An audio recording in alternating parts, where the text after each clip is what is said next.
Kim millioner bo'lishni istaydi ko'rsatuvi. U 1 million funt yutdi. Studiyada olqish, tabassum, kameralar. Lekin oradan 24 soat o'tmay u firibgarlikda gumon qilindi. Yutug'i bekor qilindi, hayoti esa tubdan o'zgardi. Bu ingliz armiyasining sobiq mayori Charles Ingram, uning rafiqasi Diana va ularga sirli yordam bergan Tegvin Wittig haqida hikoya. Assalomu alaykum, True Crime hikoyalar kanaliga xush kelibsiz. Bugun siz bilan birgalikda aql bovar qilmas voqeani o'rganamiz. Ana endi voqealikka o'tamiz.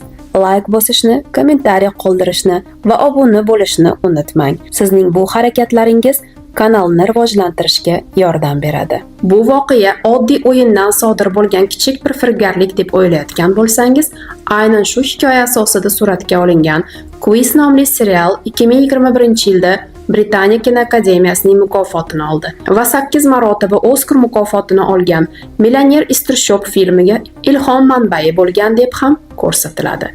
Ha, bu shunchaki o'yin emas edi. Bu ishonch, yolg'on va insoniy xatti-harakatlar haqida hikoya. Hamma narsa 2001-yilning 9-sentyabr kuni boshlangan. Bu kunda Kim millioner bo'lishni istaydi nomli mashhur britan teleko'rsatuvining oddiy epizodi suratga olinayotgan edi. Ammo o'sha kungi ishtirokchi Charles Ingram bu shouni abadiy o'zgartirib yuborishini hech kim bilmas edi. Charles Ingram 37 yoshli Britaniya armiyasining mayori. U oilali, 3 nafar qizning otasi. Qizig'i shundaki, bu uning ilk urinishi emas edi. Avvalroq uning rafiqasi Diana va qaynisi Adrian ham ushbu o'yinda ishtirok etib, har biri 32 ming funt yutgan edi. O'yin boshlangach, dastlabki savollar Charles uchun unchalik qiyin emas edi. U yengilgina 5 savolgacha yetib bordi va kafolatlangan 1000 funtni qo'lga kiritdi. Ammo 6-savolga kelganida qiynaldi va zal yordami funksiyasidan foydalandi. 7-savolda esa u yana to'xtalib qoldi. Bu safar esa do'stiga qo'ng'iroq qilish imkoniyatidan foydalandi. Do'stining javobi unga to'g'ri yo'lni ko'rsatdi. Ammo bu savoldan so'ng eshitilgan signal o'yinni shu kun uchun yakunlangandan dalolat edi. Charles o'z ishtirokini keyingi epizodda davom ettirishi kerak edi. Ammo ertasi kuni Charles boshqa odam bo'lib qaytdi. Ertasi kuni o'yinning davomi boshlandi. Charles birinchi bo'lib yangi strategiyani e'lon qildi. Men bu safar boshqacha yondashaman. Ichimda emas, ovozimni chiqarib o'ynayman. Bu menga savolni yanada yaxshiroq tushunish uchun kerak bo'ladi deb aytdi. Tashkilotchilar avvalgi tajribalarga tayanib, Charles uzoqqa bormasligini o'ylashgandi. Ular Charles hech bo'lmaganda 10 savolgacha yetib borishini, xotini va qaynisining natijasini takrorlab, 32 ming funt bilan shouni tark etishlarini taxmin qilishgan edi. U avvalgi kabi sekin mulohaza bilan javob bera boshladi. Keyingi 2 savolga javob bergach, u 10-savolga yetib keldi. Aynan shu bosqichda uning rafiqasi Diana va qaynisi Adrian to'xtagan edi. Bu savol 32 ming funtlik savol edi. Yana bir bor o'ylab, u 50 ga 50 imkoniyatidan foydalandi. Kompyuter noto'g'ri ikkita javobni olib tashladi va Charles to'g'ri javobni tanladi. Zalda qarsaklar yangradi. Endi uning qo'lida 32 ming funt. Endi undan oldinda atigi 5 ta savol. Ammo bu 5 ta savol ular mutlaqo boshqa dunyo edi. U savollarni na ilgari eshitgan, na tushida ko'rgan va bu bosqichda Charlesda hech qanday yordam qolmagan edi. Faqat instinkt, faqat ichki sezgi, faqat omad. Lekin mo'jiza ro'y berdi.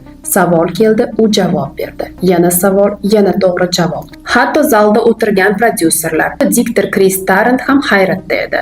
Bu odam qanday qilib yordamchisi savollarni bilmasdan turib javoblarni topmoqda? Bu tasodifmi yoki nimadir noto'g'rimi? Va nihoyat oxirgi millionlik savol. Savol shunday: birning ortidan 100 ta 0 kelgan son qanday nomlanadi? 4 ta variant: Google, Megatron, Gigabit, Nanomal. Charles bir zum sukut saqladi. So'ng Google so'zini ko'rib, boshini chayqadi. Men bu so'zni hayotimda birinchi marta eshityapman, deydi u. Zal jimjit. Uning rafiqasi Diana esa hayajondan ko'z yoshlarini zo'rg'a tutib turar edi. 1,5 millionlik pul. Bu miqdor bilan ketish imkoniyati bor edi. Lekin Charles 1 daqiqadan so'ng barchani hayratda qoldirdi. Men Google deb o'ylayapman. Diktor so'radi. Bu sizning so'nggi javobingizmi? Charles boshini qimirlatdi. Ha, bu mening yakuniy javobim. Pauza, yorug'lik, kamera yuziga yaqinlashdi. To'g'ri javob degan so'z yangradi. Charles Ingram million funt sterlingni yutdi. U 1 million funt yutgan insonlar ichida 3-odam edi. Zal to'lib toshdi. Unga tabriklar yog'ildi. Diana sahnaga chopib chiqdi. Ammo bu hikoyaning tugashi emas edi. Hali hammasi endi boshlanayotgan edi. Suratga olishlar tugagach va studiyadagi quvonchli shovqin biroz bosilgach, Charlesga 1 million funtlik g'oliblik cheki topshirildi. Ammo tashkilotchilarda o'sha damdayoq ichki bir shubha paydo bo'ldi.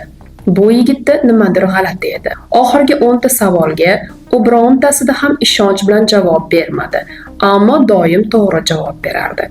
Agar bu oddiy taxmin bo'lsa, bunday holatda asosiy mukofotni yutib olish ehtimoli taxminan 1 ga 10 edi. Juda ham past. Tashkilotchilar ham aynan shunday o'ylashardi.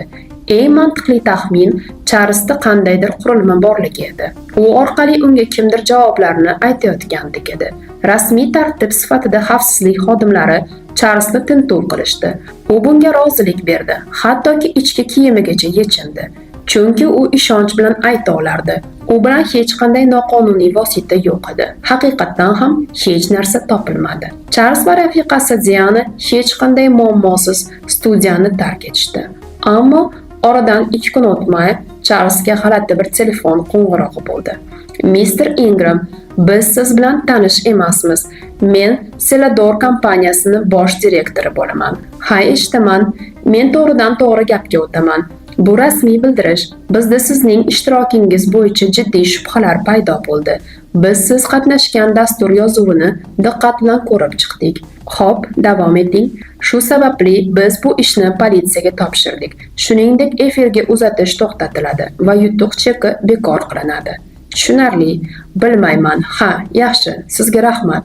Shundan so'ng tashkilotchilar bir necha kameradan olingan videoyozuvlarni diqqat bilan tahlil qila boshladilar. Ular bu o'yinda nimadir noto'g'ri ekanligini his qilishardi, lekin aynan nimaligi noma'lum edi. Charles aytgan ovoz chiqarib fikrlash strategiyasi boshidanoq shubhali tuyulgan edi. Ammo ayniqsa suratga olishning 2-kunida berilgan 8 ta javobdan 3 tasi alohida ajralib turardi. O'sha savol shunday edi: qaysi shaharning rejasini tuzganligi bilan baron Hausman mashhur bo'lgan? Variantlar: Rim, Parij, Berlin, Afina. Charles boshidanoq aytdi, Berlin bo'lsa kerak. Axir Hausman nemis ismi-ku. Ammo vaqt o'tishi bilan u qarordan voz kechdi va oxirida Parij deb javob berdi. Bu ham to'g'ri javob edi. Qolgan savollarda ham xuddi shu holat takrorlandi. Shubha uchun yetarli asoslar bor edi. Bir necha soatlik video analizdan so'ng tashkilotchilar nima bo'layotganini anglab yetishdi. Charles haqiqatdan ham boshidanoq aytgan o'sha ovoz chiqarib fikrlash strategiyasiga rioya qilgan. U har bir savolida ovoz chiqarib fikr yuritgan. Barcha javoblar variantlarini og'zaki aytib chiqardi. Aynan shu paytda qiziq hodisa sodir bo'ldi. Agar u to'g'ri javob bo'lishi mumkin bo'lgan variantni aytib o'tsa, zalda yo'talgan tovush chiqardi. Bu yo'tal signal edi. Oddiy tomoshabin uchun bu albatta sezilmas edi, chunki zalda ko'plab odamlar bor edi. Pichirlashlar, yengil shovqinlar fonida yo'tal hech qanday shubha uyg'otmasdi. Axir yo'talish tabiiy holat. Ammo Charles o'z yo'tal kodlarini aniq ajrata olardi. U faqat o'zining og'zidan chiqqan javobdan keyin eshitilgan aniq maxsus yo'tallarga e'tibor berardi. Ba'zida esa bu yo'talni kuchaytirish kerak bo'lardi. Masalan, o'sha mashhur Parij savolida qaysi shahar rejasini tuzish bilan baron Hausman mashhur bo'lgan degan savolga Berlin deb javob bermoqchi edi. Parij varianti aytilganda yo'talni eshitmadi yoki chalkashdi, biroq u qat'iy Berlinni tanlamoqchi edi. Uning ko'rinmas hamkori zalda o'tirgan odam esa bu xatoni tuzatish kerakligini bilardi. Shunda u yo'tal bilan birga inglizcha no, yo'q so'zini ham aralashtirib yubordi. Go'yoki bu signallar yetmagandek, u ovoz chiqarib burnini baland tortib, Charlesga bu noto'g'ri yo'nalish degan signalni berdi. Nihoyat Charles yana bir bor javoblarni ovoz chiqarib o'qiy boshladi. Parij varianti aytilganida yo'tal eshitildi va u Parij deb to'xtadi. Bu esa to'g'ri javob edi. But the reason I think it's cricket is because I'm sure I think it was Holbein. I think it's a hat. I mean, again, you know, I'm not sure. I think it is Paris. And I have to to say I don't think I've heard of a Google. Endi savol tug'iladi. Bu yo'talayotgan odam kim edi? Ko'pchilik avvaliga xotini Diana deb o'yladi va haqiqatda bitta savolda unga aynan Diana yo'tal orqali yordam bergan. Bitta savolni esa Charles o'zi mustaqil hal qilgan. Qolgan 6 savol esa yo'tal orqali signal bergan inson bo'lib chiqqan.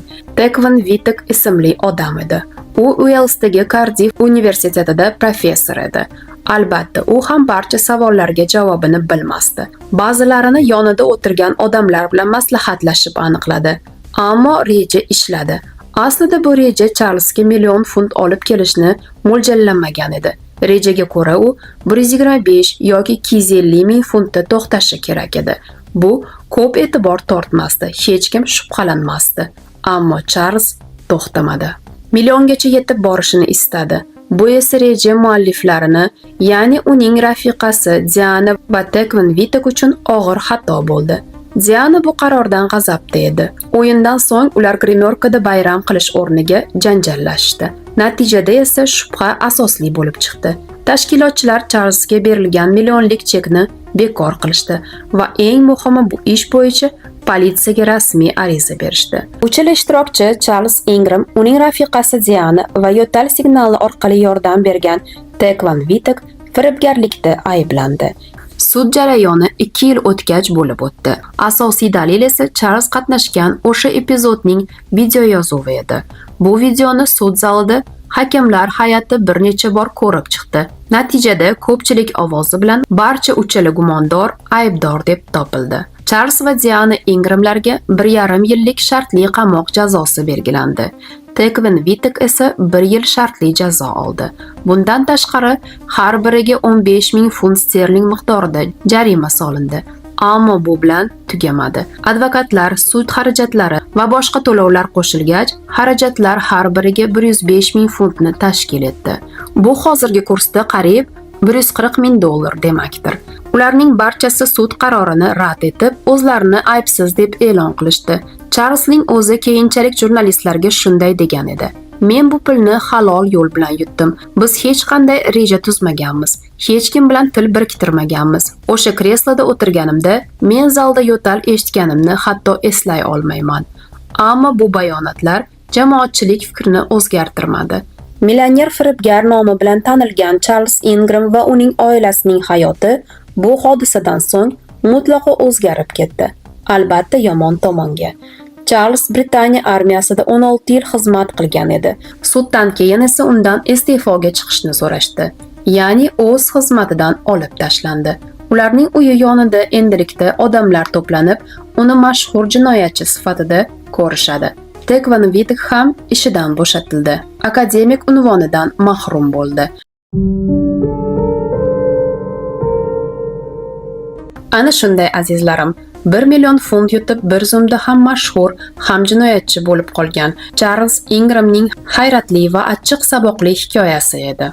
Agar sizga bu voqea qiziq bo'lgan bo'lsa, albatta like bosing.